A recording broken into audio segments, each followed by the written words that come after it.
Pyrotechnics are a type of practical visual effects. It is the art and science of creating controlled fire, explosives, smoke, and sparks.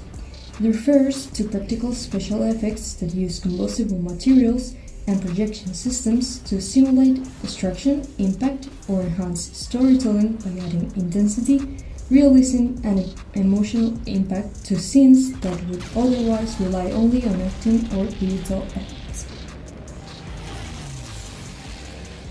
These effects are designed to look dramatic and realistic on screen, while being carefully engineered to minimize danger.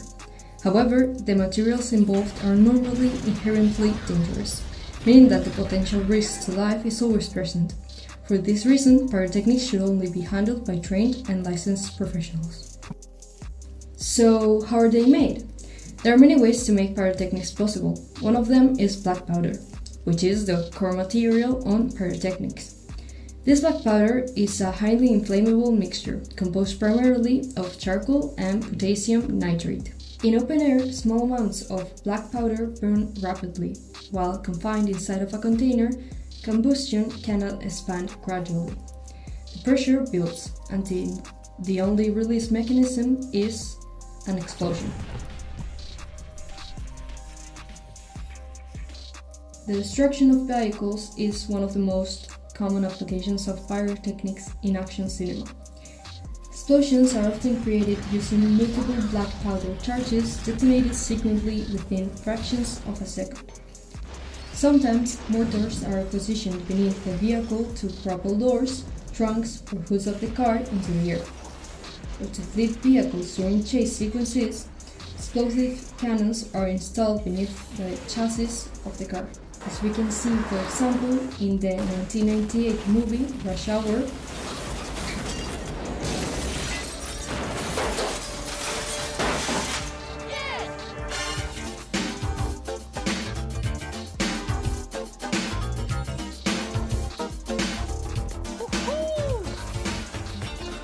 or another example is the 2002 movie The Transporter.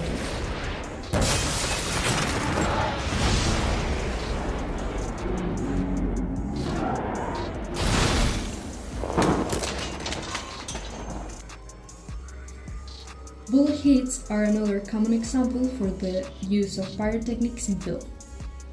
This is made possible by using small explosive devices called squibs. Squib is connected to an electrical power source and detonates when current is applied. Miniature explosions.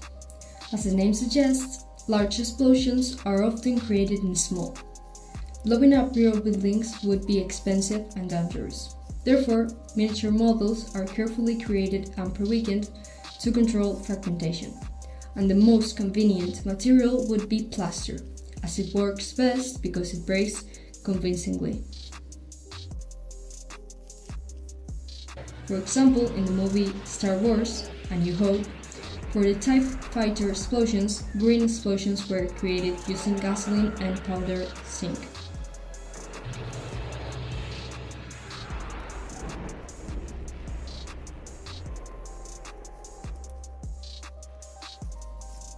Or in the movie Terminator, the explosion scene of the truck were fully created using miniature sets and pyrotechnics.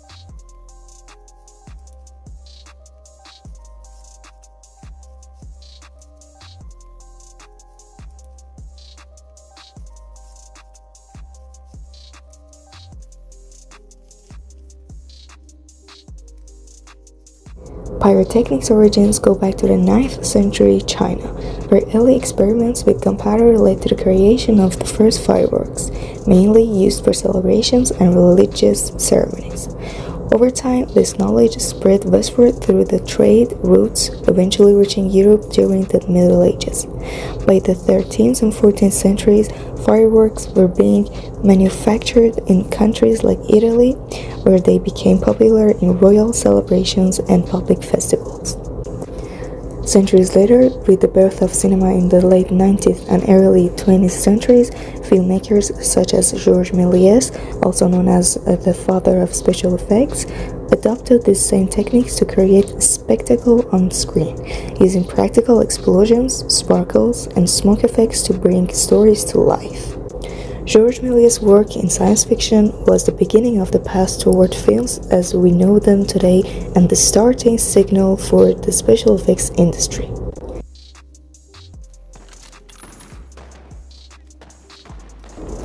Throughout the 20th century, pyrotechnics became a staple of Hollywood filmmaking, especially in action and war films where controlled explosions and squibs added realism to the scenes.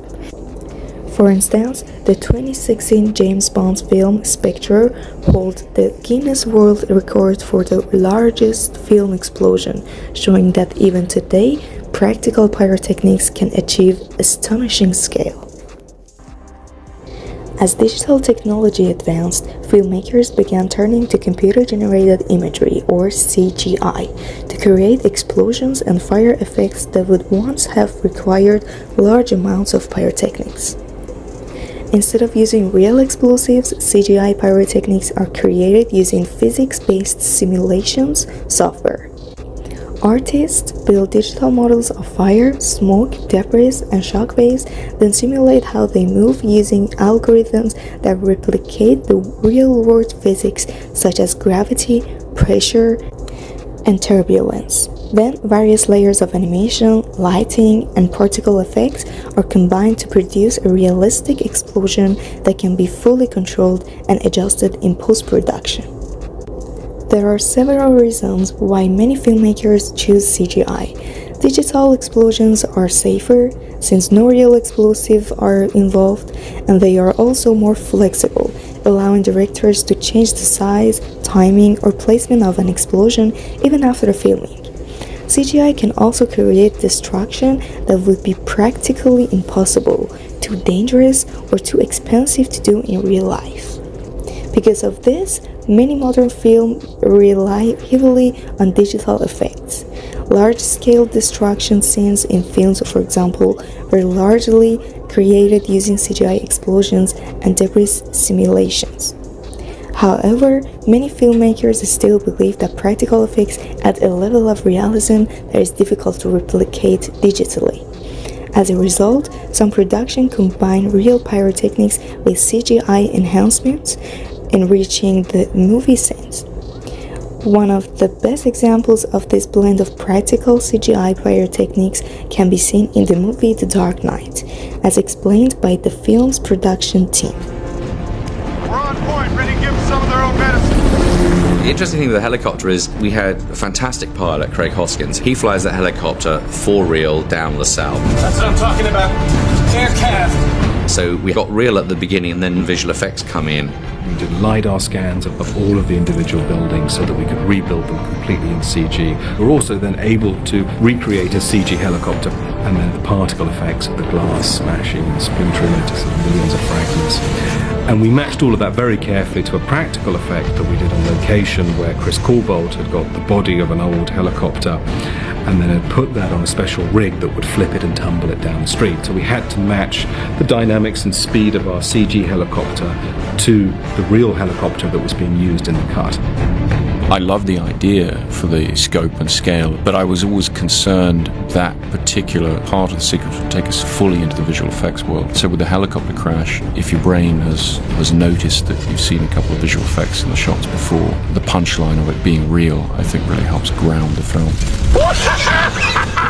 Even today, some movies still use real explosions. For example, in Oppenheimer, Christopher Nolan blew up real sets to capture the scale and impact of the nuclear tests. And I thought, okay, how do we portray the Trinity test? That first atomic device being detonated. That's not going to work. Computer graphics, they're extremely versatile, and the detail that can be achieved and the variety of imagery that can be achieved is obviously unparalleled. But they tend to feel a little anodyne, a little safe. It's very difficult to have computer graphics convey threat, which is why they have to be used very carefully in horror movies, for example. It's difficult to make CG threatening.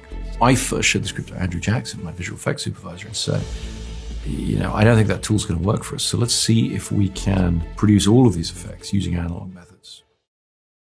Pyrotechnics have evolved from ancient fireworks to one of cinema's most spectacular storytelling tools.